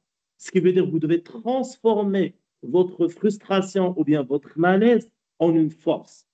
C'est avec de l'exercice, ce n'est pas toujours un don, ce n'est pas toujours des gens qui parlent mieux que l'autre, ça, c'était des théories anciennes. Mais aujourd'hui, il y a des exercices qui vraiment permettent de faire ça. On peut se faire accompagner par des coachs, on peut faire des exercices de respiration, on peut faire des exercices de visualisation créatrice, de simulation. Il y a beaucoup de PNL, plein de choses qui permettent vraiment de faire ça. On transforme ces 55% en un avantage pour vous. Vous êtes devant votre auditoire, vous êtes en train de présenter les gestes que vous allez avoir, la façon avec laquelle vous allez parler, ça ne doit pas être quelque chose qui va vous tromper ou vous faire perdre vos points. Et il ne faut pas entendre. Il y a des gens, parfois, quand on leur parle, ils répondent comme ça, ils disent, ah, vous savez, le plus important, c'est la recherche, c'est les résultats, c'est ce qu'on a abouti. Moi, je ne m'intéresse pas à la présentation. Moi, je ne m'intéresse pas à la façon de parler. Ça, ce n'est pas important. Eh bien, allez faire ça quand vous serez un prof universitaire et devant un congrès et parlez n'importe comment. Et vous allez voir si les gens vont vous écouter. Non, ce n'est pas comme ça. Vous avez vos résultats, ça vous donne votre légitimité, ça vous donne votre accès, ça vous donne votre notoriété, ça vous donne votre posture de chercheur, de professeur, d'engagé, etc. Mais ça ne vous donne pas plus que ça. Parce que les gens qui sont là et qui sont venus pour vous écouter, ben, ils ont droit à ce que vous leur donniez, ce qu'ils sont venus chercher. C'est l'information et la forme de cette information, comment elle va être présentée. Alors, revenons sur cette question du visuel, qu'il s'agit du corps, du visage, des yeux, des gestes, tout ce que vous êtes en train de faire devant votre auditoire, maîtrisez-le. Si vous avez le trac, vous ne savez pas quoi faire de vos mains, vous n'avez qu'à prendre un petit stylo et dégager tout le stress avec le petit stylo entre vos mains. Mais arrêtez de toucher votre visage, votre nez, votre poche, chercher la monnaie, tata. Non, arrêtez tout ça. Il faut être dans une posture de présentateur qui maîtrise son contenu. Pas de frustration, pas de stress. La voix, on en a parlé. Ce n'est pas une voix aiguë, ce n'est pas une voix, elle peut être aiguë grave, mais elle doit être rythmée, contrôlée. C'est-à-dire, elle doit avoir une certaine cadence et évolution qui va permettre à votre auditoire de vous suivre. Si vous commencez à parler rapidement, comment ils vont vous suivre? Vous êtes en train de parler rapidement parce que le temps presse, ou bien vous êtes en train de parler rapidement parce que vous êtes en mal à l'aise. Ben, pour votre auditoire, ça ne sert à rien. L'objectif lui-même de ce que vous êtes en train de faire n'est pas abouti parce que pour eux, vous parlez avec une façon qu'ils n'arrivent pas à capter. Et le verbal, ben, il a son importance. Ben, il a son importance dans les diapos que vous allez faire, comment vous allez le montrer. Et il a son importance parce que ce sont des messages qui vont être captés, des chiffres, des informations, des constats, des conclusions, des positions d'opinion, etc. Donc ça, c'est quelque chose qui va être aussi très, très important. Alors, en conclusion, on ne va pas s'attarder sur ça. Un orateur, ben, il doit toujours chercher les bonnes aptitudes et de montrer son assurance. D'accord? Il doit toujours éviter d'être nonchalant par rapport à son corps, bassin en avant, épaules voûtées, etc. Vous voyez ces gestes-là? Vous pouvez les trouver sur l'Internet facilement. Tout ce que vous voyez sur le tableau, il y a des démonstrations, des vidéos qui montrent ça sur la tête. Quelqu'un qui est en train de présenter avec la tête en arrière, comme si, comment on dit, il regarde dans le plafond, autre chose, l'auditoire ne peut pas apprécier ça. Et le problème, écoutez bien, mes amis, le problème, c'est que souvent, les gestes, et captez ce que je vous dis, et les gestes que vous faites, ils sont captés par l'inconscient avant d'être captés par le conscient de votre auditoire. Et je peux vous le démontrer. Combien de fois vous étiez avec quelqu'un en train de lui parler, et à un certain moment, vous lui dites pourquoi tu n'aimes pas ce que je dis? Ben, il te répond ben non, pourquoi tu me dis ça? J'ai rien dit. Non, non, j'ai l'impression que tu n'aimes pas, je l'ai senti. D'accord? Pourquoi? Parce que les gestes qui vous trompent, ils sont captés par l'inconscient avant d'être captés par le conscient. Alors, votre auditoire, dans les millième de seconde, il a déjà capté que vous n'avez pas envie de présenter, que vous ne maîtrisez pas votre sujet, que vous êtes là malgré vous, que votre encadrant vous a obligé à exposer aujourd'hui, tandis que vous avez voulu exposer le mois prochain. Il a capté votre sensation, il a capté vos émotions. Et vous, ben, vous devez chercher à maîtriser ces émotions. C'est ce que j'étais en train de vous dire tout à l'heure, c'est que exploiter ces visuels, exploiter cette voix, exploiter tous les atouts que vous avez entre les mains pour pouvoir vraiment aller vers l'avant et réussir votre présentation. D'accord? Alors, on entend souvent parler du pitch. Le pitch, c'est quoi? Et pourquoi je vous en parle maintenant? D'accord? Alors, le pitch, c'est quelque chose qui ressemble à la présentation, mais qui va se faire de façon rapide, maîtrisée, chronologique. Vraiment, c'est quelque chose de très rapide. C'est une présentation qui est rapide, peut-être d'une entreprise, de votre activité, de votre sujet de recherche. C'est une présentation d'un projet ou autre chose. Mais qu'est-ce qu'on va retenir du pitch principalement? C'est que c'est une présentation où on ne doit trouver que les informations pertinentes et importantes. Les informations pertinentes et importantes. Un. Deuxième chose, le pitch, c'est quelque chose où on va trouver l'organisation de ces informations pertinentes et importantes, organisées et ordonnées de façon à atteindre un objectif précis. Un pitch n'est jamais sans objectif. On ne fait pas de la communication pitch pour faire de la communication. On le fait pour convaincre quelqu'un. C'est toujours orienté vers convaincre une personne. Et pourquoi on utilise ce pitch souvent? Parce qu'il nous met à l'épreuve. Quand on a un sujet, quelqu'un vous dit, vous savez, je maîtrise mon sujet, ben, vous lui demandez, faites-moi un pitch de 3 minutes et essayez de me convaincre que votre sujet, il est bon. D'accord? Ça vous met vraiment à l'épreuve. Pourquoi? Comme ce que je vous ai dit, ça nécessite des informations pertinentes et vraiment confirmées. Ça nécessite une organisation de ces informations et ça nécessite l'objectif. Donc, tout votre protocole de communication, il est orienté vers un objectif précis. Et la vie du pitch, elle passe par 3 étapes. Le vous, le je et le nous. D'accord? Quand on parle du pitch, souvent on parle de ces 3 choses. C'est quoi le vous? Quand vous êtes devant une personne que vous voulez convaincre de quelque chose, vous voulez la convaincre d'adhérer à votre projet de recherche. Vous voulez la convaincre, lui dire que voilà, mon projet de recherche, il mérite que vous me soutenez. Il mérite que vous m'encadrez. Il mérite que vous financez mes travaux de recherche. Eh bien, comment vous voulez que je finance, que je vous encadre? Ben, il faut me convaincre. Alors, pour convaincre la personne, vous vous rappelez la fameuse phrase qu'on a dit tout à l'heure, connaître votre auditoire.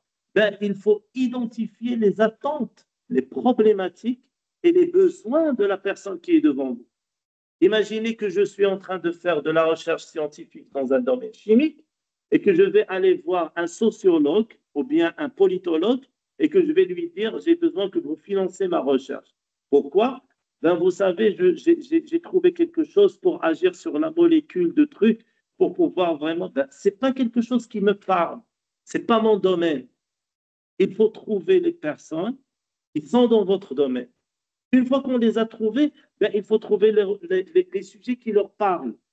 Alors, dans un pitch, avec quoi on commence notre pitch? Ben voilà. Monsieur, je sais que vous avez cette problématique. Je sais que vous avez le besoin d'étendre vos travaux de recherche dans cette discipline. Et je sais que vous avez financé déjà des travaux de recherche, je sais que vous avez fait, je parle de lui et des problèmes qu'il vit. C'est ça le pitch. Après ça, je passe au jeu. C'est quoi le jeu? Ce que je peux faire et ce que je peux réaliser dans le cadre de sa problématique. Nous, en tant que labo de recherche, on a déjà réalisé des travaux scientifiques dans les mêmes problématiques que vous êtes en train de vivre. Et on a des résultats attestés. On a même publié des articles, etc. On a fait des recherches. On est très engagé sur ces problématiques, etc. Une fois que j'ai passé le vous, que j'ai passé le je passe au nous. C'est quoi le nous? Moi et mon auditoire. C'est-à-dire, je pense qu'ensemble, on peut aller vers là. On peut réaliser des choses très importantes. On peut avoir un impact dans ce domaine scientifique, etc. Alors, le pitch, c'est quelque chose qui est orienté vers l'objectif, où les informations sont organisées de façon à atteindre cet objectif. Et comme on a dit, le 3e élément, c'est comment on va cadrer par rapport à notre auditoire ses besoins. L'approche qui est utilisée souvent dans le pitch, c'est cette approche. Le vous, le je et le nous. À travers le vous, j'identifie les besoins de mon auditoire. Le je, j'identifie ce que je peux lui offrir et je lui montre toutes les réalisations que j'ai entre les mains. Et le nous, comment on peut réussir ensemble cette démarche ou bien cette problématique qu'on est en train de faire. OK? Alors, dans la communication, donc la communication de façon générale scientifique, on a bien sûr la partie accès, recherche, rédaction, processus. Donc, c'est tout simplement pour vous dire que dans le domaine communication, dans lequel on est aujourd'hui, on est en train de parler, c'est vraiment beaucoup de choses qui sont là. Nous, on s'inscrit sur la partie diffusion, présentation principalement, c'est-à-dire comment on va présenter les différents travaux de recherche devant un auditoire. Et donc, dans un objectif de communication, il y a un objectif cognitif, il y a un objectif conatif, il y a un objectif affectif. Quand vous êtes devant votre auditoire, il y a le cognitif, c'est-à-dire quelqu'un qui cherche à apprendre des choses. Mais il y a aussi un objet affectif qu'on ne peut pas maîtriser, c'est-à-dire j'ai de l'affinité par rapport à cette problématique ou autre chose. Et le faire agir, qui est le conatif qu'on appelle, ben c'est tout simplement à un certain niveau de notre communication, on peut passer vers la phase de réalisation, vers la phase d'action, où on peut demander à notre personne ou bien à notre auditoire s'ils peuvent adhérer à notre problématique et comment on peut la réaliser.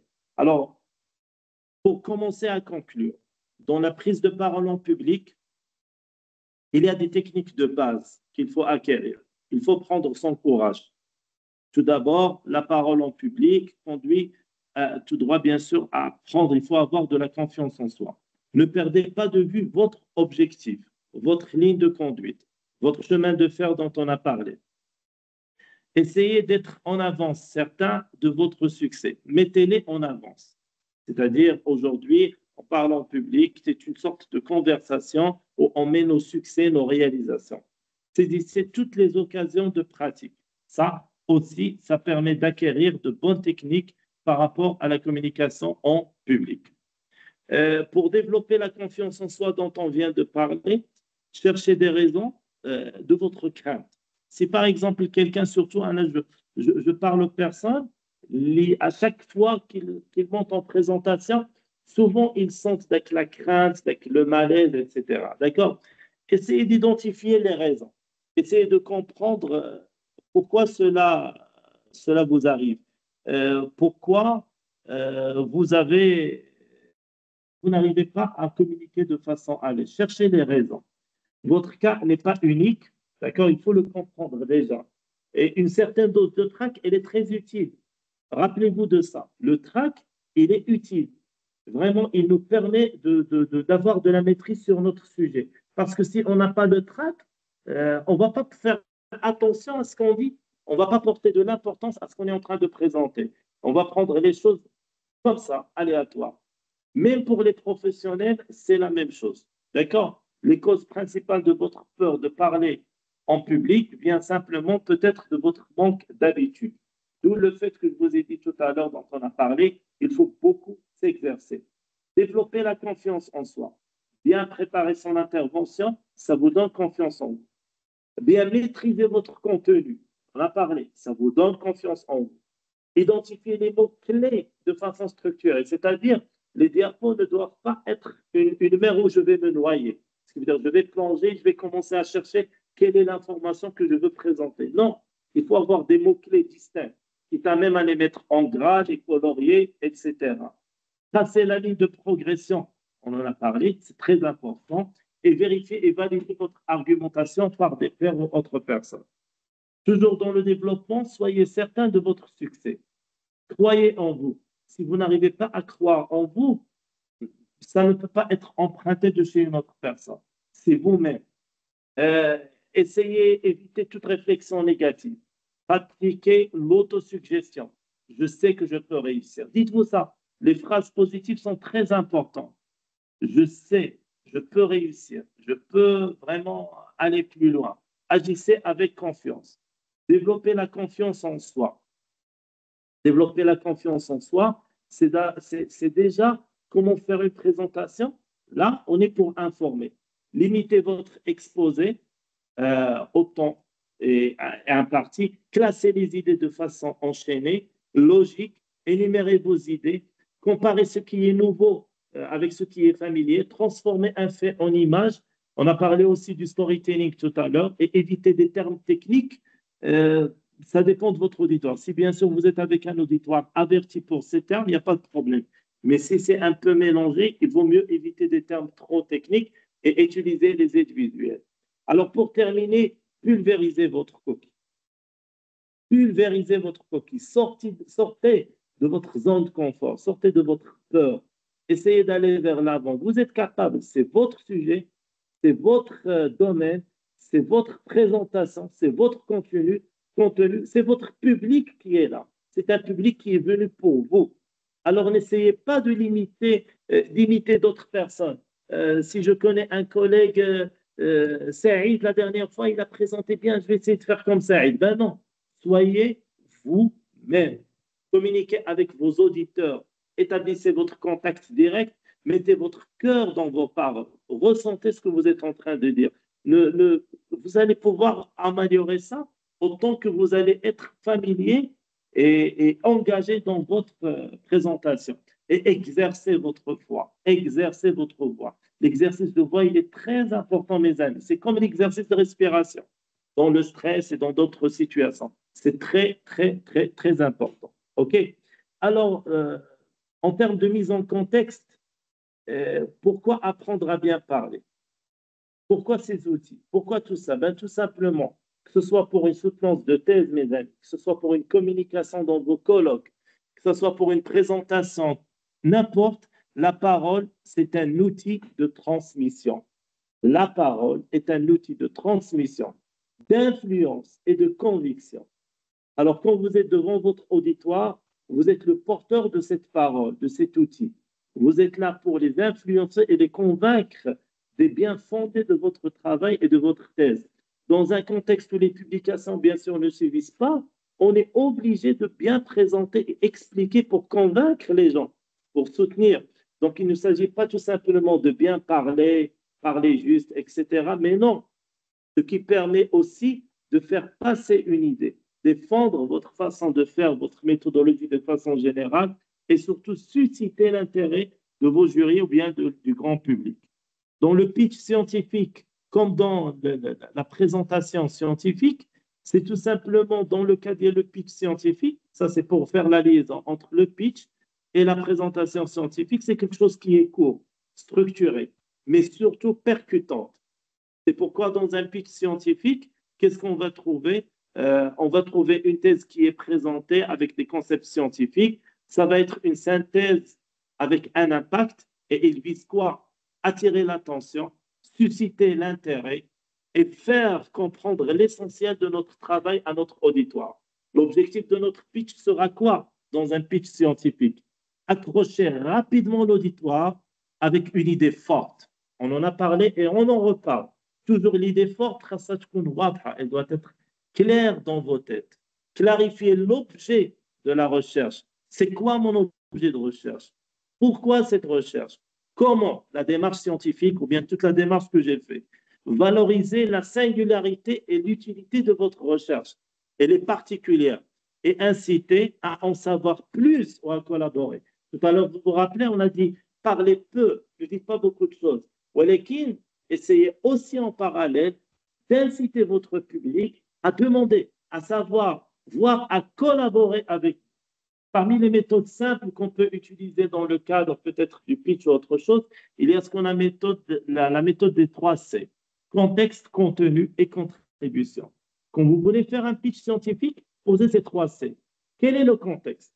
C'est quoi le problème? C'est quoi le défi scientifique? Pourquoi ce sujet il est important? Pourquoi on travaille sur ce sujet? Quelle est la pertinence? Quelle est la problématique derrière? Le contenu, quelle est votre approche? Avec quelle méthodologie vous voulez faire ce sujet? Avec quel protocole? Avec quelle façon de faire? Et à la fin, quelle est sa contribution? Ce sujet, quelle est sa valeur ajoutée?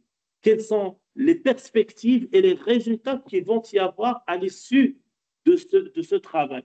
Alors, dans un pitch scientifique, les amis, rappelez-vous, concentrez-vous sur ces 3 C. Le contexte de mon sujet, de ma problématique, le contenu, ma démarche, mon approche, ma méthodologie et ma contribution, son impact, sa valeur ajoutée, voire les perspectives. Une autre méthode, mais cette fois, c'est pour simplifier et vulgariser. C'est la méthode qu'on appelle AIDA. Je ne sais pas si vous la connaissez. Cette méthode, il s'agit de quoi? Que quand on est devant une présentation, d'abord, l'attention de notre public, l'accroche, une accroche forte, une question marquante. Par exemple, imaginez qu'on entre dans une présentation et on commence par cette question. Qui d'entre vous n'a pas déjà été confronté au problème de la pauvreté, par exemple?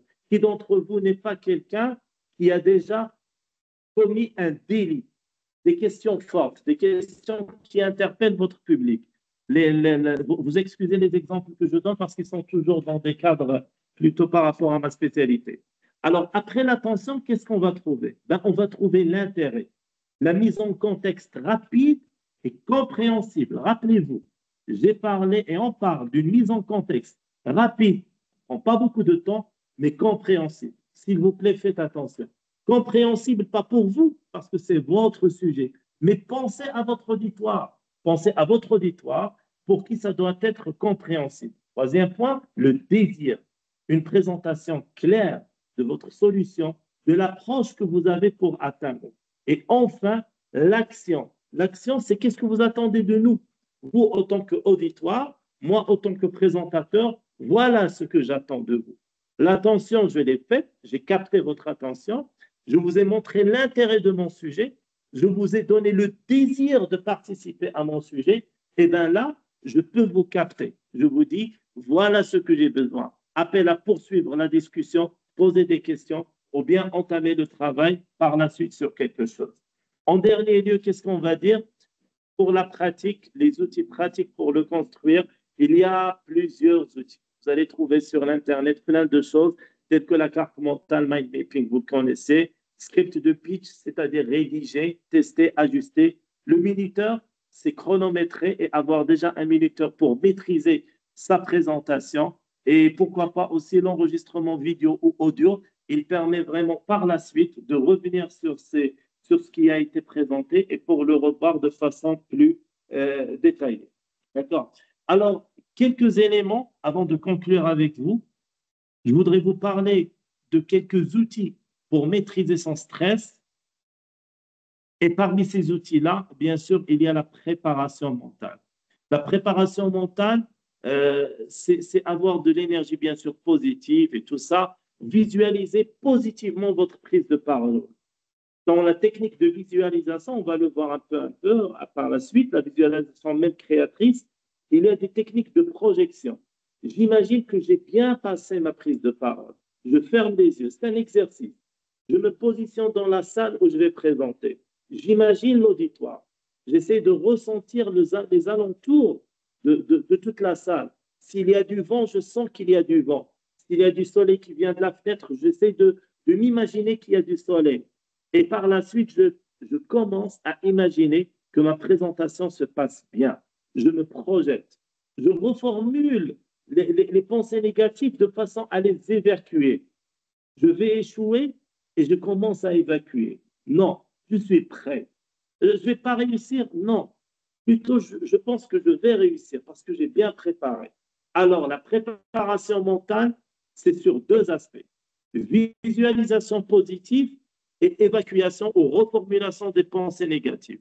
Rappelez-vous, préparation mentale, visualisation positive, je me projette, ou bien reformulation des pensées négatives pour les évacuer. Deuxième exercice, la respiration contrôlée.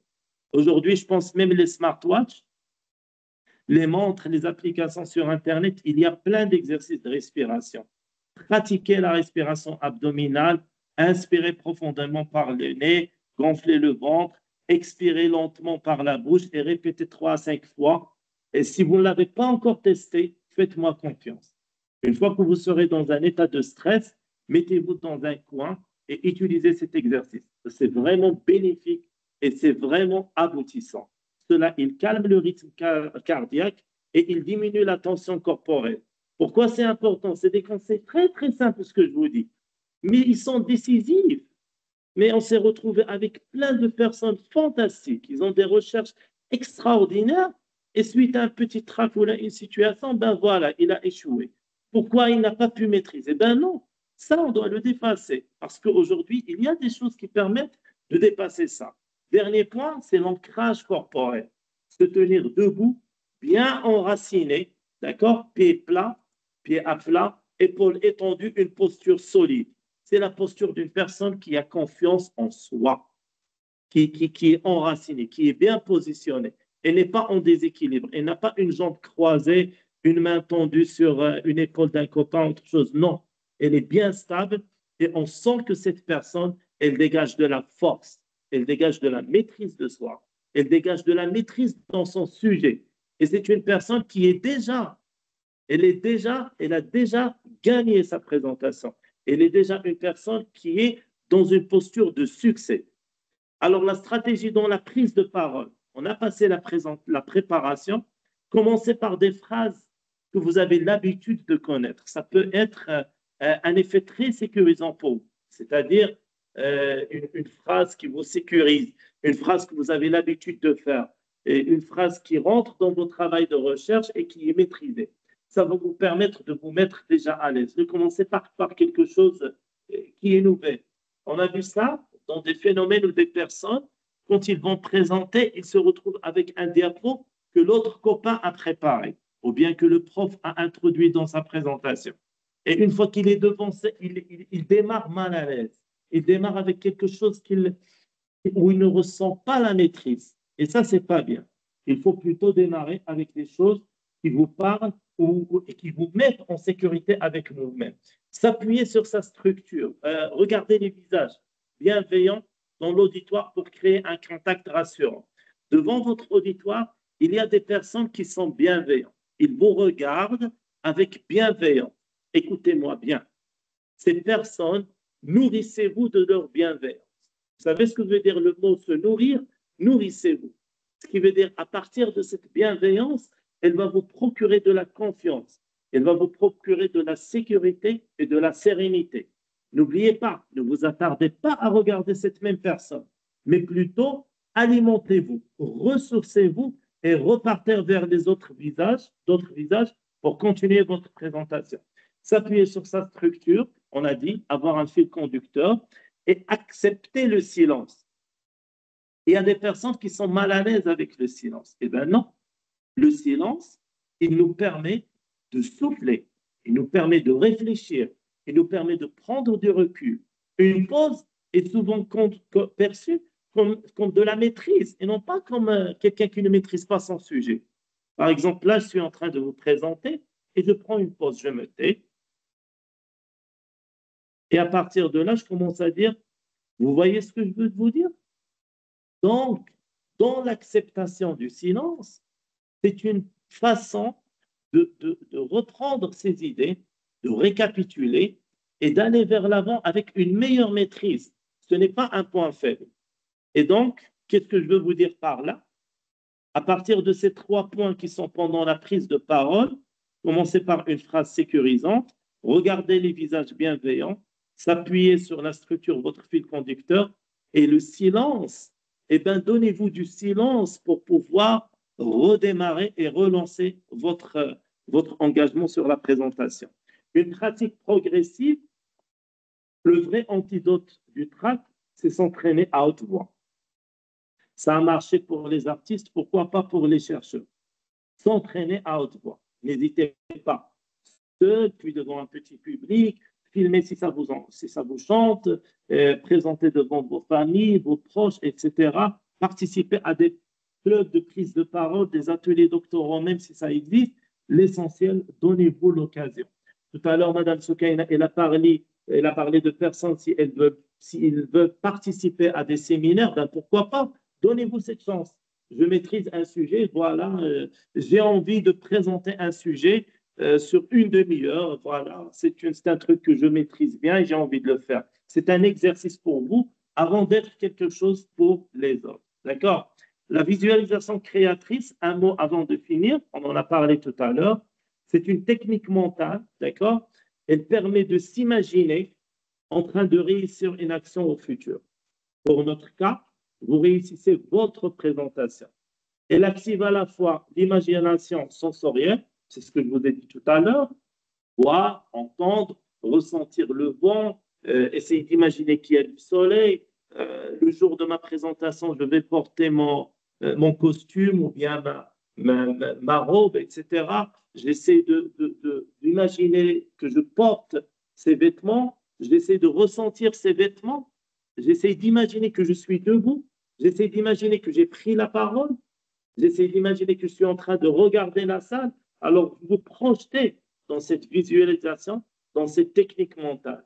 Elle est très utilisée chez les sportifs de haut niveau et les artistes aussi, et de plus en plus chez les orateurs tels que nous, qui sont des chercheurs. Pourquoi? Parce que ça permet en situation de conférence ou de présentation vraiment d'être bien préparé. Voilà, ça nous permet d'être assez bien préparé. Bon, sur ce, je vous remercie infiniment. J'ai laissé un petit peu de temps s'il y a des questions, s'il y a des réactions de votre part que vous voulez faire.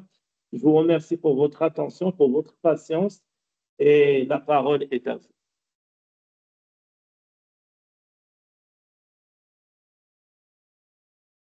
Madame Soukaina, je ne sais pas si vous êtes toujours là.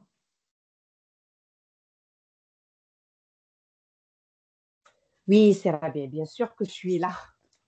D'accord, merci beaucoup. Alors, vraiment, je tiens à vous remercier infiniment.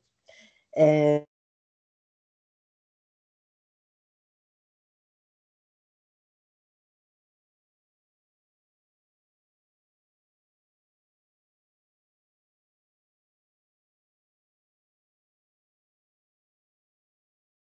Pour les amis qui nous suivent, s'il y a des suggestions aussi ou s'il y a des pistes ou bien des besoins, vous pouvez par la suite nous les communiquer ou bien à travers l'association autre chose.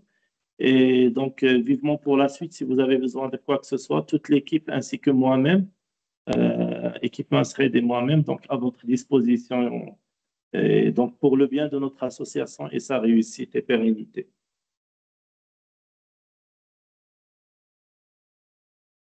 alors, les amis, je crois que j'avais un problème au niveau de connexion.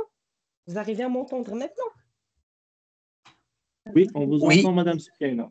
oui, D'accord. Alors, j'étais sur le point de donner plus ou moins mon feedback sur la présentation du docteur Rabi. Vraiment, je vous félicite. Et en même temps, je vous remercie infiniment.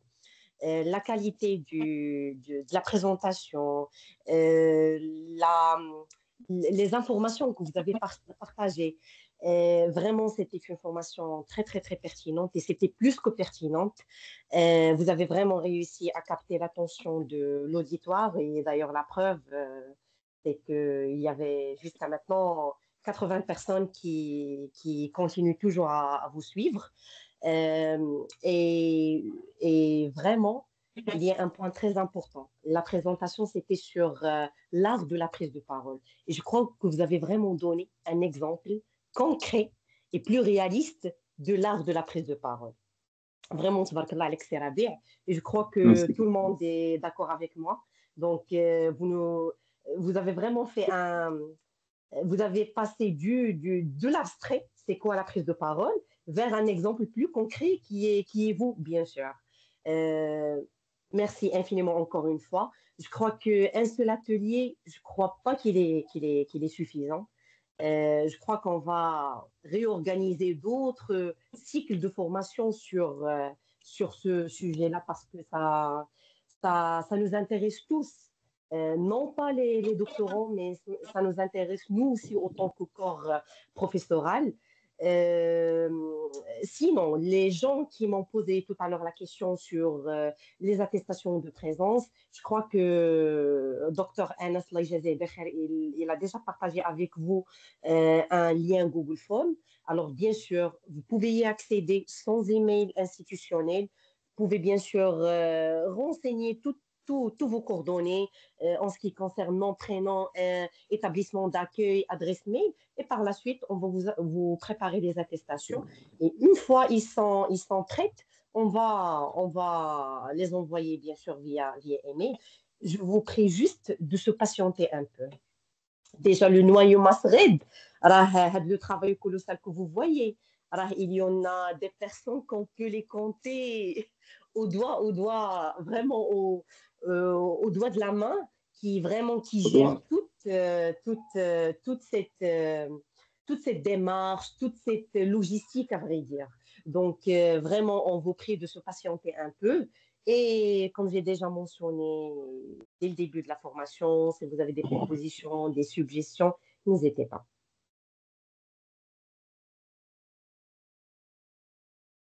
Alors maintenant, je crois que je cède la parole à l'auditoire si vous avez des questions. Soit vous voulez prendre la parole ou bien écrivez dans la partie conversation. Bon, Sirabi est avec vous.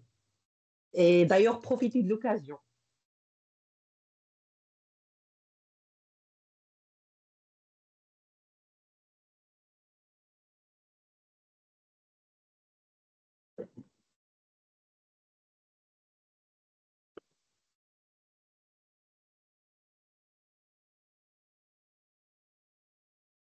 S'il n'y a pas de questions, on peut leur laisser la main après au niveau du groupe, ou bien s'ils peuvent se manifester même à distance. C'est peut-être l'effet de fin de journée, 9 heures du soir, n'est-ce pas, Madame Soukaina? Donc, Oui, d'accord. Donc, on fait comme ça. pour ne pas. D'accord. Oui, S'il oui, parfait. y a des questions disponibles, sinon, pour ne pas aussi prendre du temps à Léon. D'accord. Ça marche, ok. Donc, de toute façon, le groupe, tout le monde a accès au groupe, donc vous pouvez bien sûr échanger euh, toutes sortes d'informations. Alors, je vais juste, avant de terminer, je vais juste recopier le lien du groupe WhatsApp.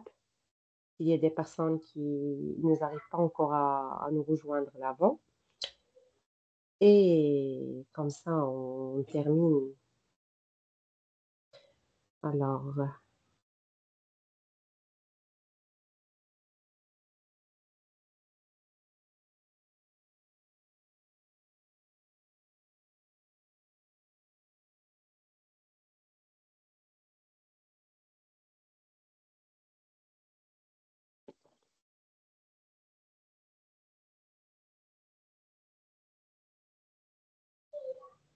alors voilà, le lien du groupe WhatsApp. Vous pouvez bien sûr nous rejoindre pour suivre toute l'actualité de l'association. Et à très bientôt, Inch'Allah.